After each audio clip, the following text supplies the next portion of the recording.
The claim against Supreme Court nominee Brett Kavanaugh that he committed some kind of sexual assault while a student in high school has metastasized into something different, something ugly, and something threatening to all of us. We've learned remarkably little about Brett Kavanaugh or Christine Ford in the past week, despite a lot of words on their behalf. The facts of the case are still sparse and they're murky.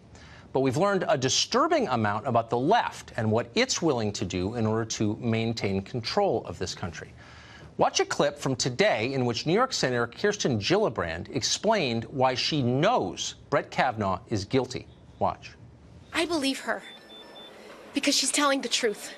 She is asking the FBI to investigate her claims. She is asking for that kind of review, that investigative work, that oversight, that accountability, because she's telling the truth. Someone who is lying does not ask the FBI to investigate their claims. Who is not asking the FBI to investigate these claims? The White House. Dr. Kavanaugh, Judge Kavanaugh has not asked to have the FBI review these claims. Is that the reaction of an innocent person? It is not. So try to ignore the yelling there and the theatrics and the pure demagoguery of the moment and focus instead on Kirsten Gillibrand's reasoning, to the extent that there is any. Quote, I believe her because she's telling the truth. Or put another way, it's true because it is. Now, in logic class, they call this circular reasoning, which isn't actually reasoning at all. Instead, it's simply a demand that you believe something because someone else is asserting it. Children talk this way. You'd think a U.S. senator would be embarrassed to. But it's the second part of Gillibrand's statement that you ought to pay attention to because it's scary. Kavanaugh hasn't called for yet another FBI investigation into himself. Therefore, Senator Gillibrand says he did it. Is that the reaction of an innocent person, she thunders? It is not.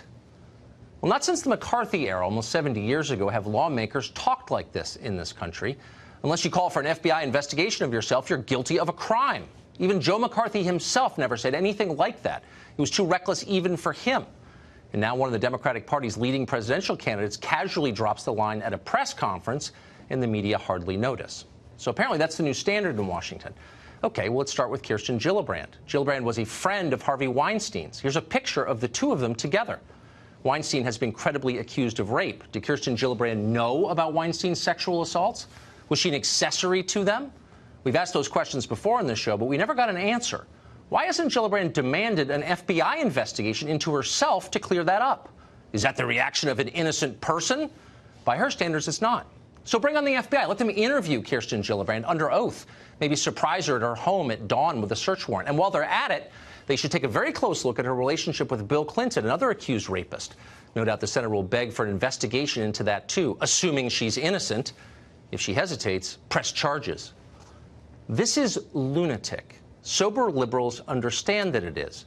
Democrats don't want Brett Kavanaugh on the court because they disagree with him. And that's understandable, by the way.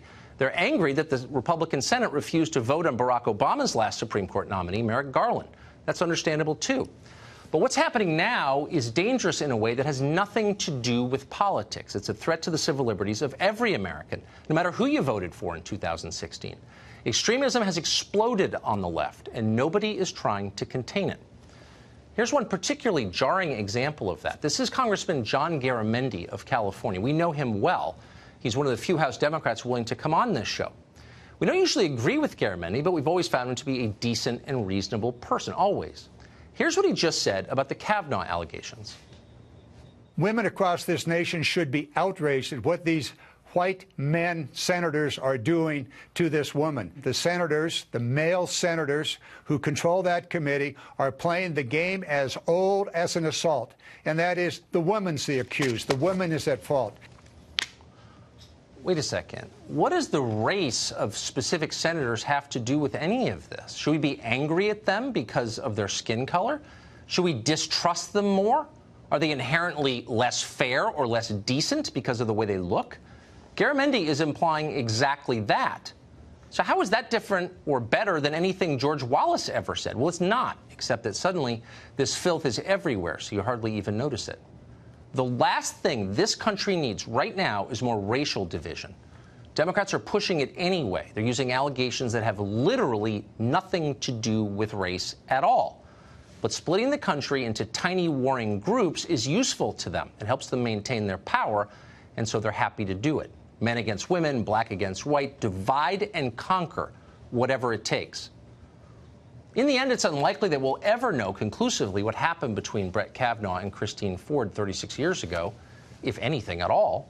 But it's crystal clear what's happening right now. This is a power grab. It is hurting the country, destroying our centuries-old traditions of justice, and empowering morons and demagogues. We ought to shut it down right now. And yet, and this is late-breaking news, just seconds before airtime we learned that this may go on and on. Republicans on the Hill tonight are considering delaying the hearing scheduled for Monday. At this point, Brett Kavanaugh will be testifying by himself to some future date.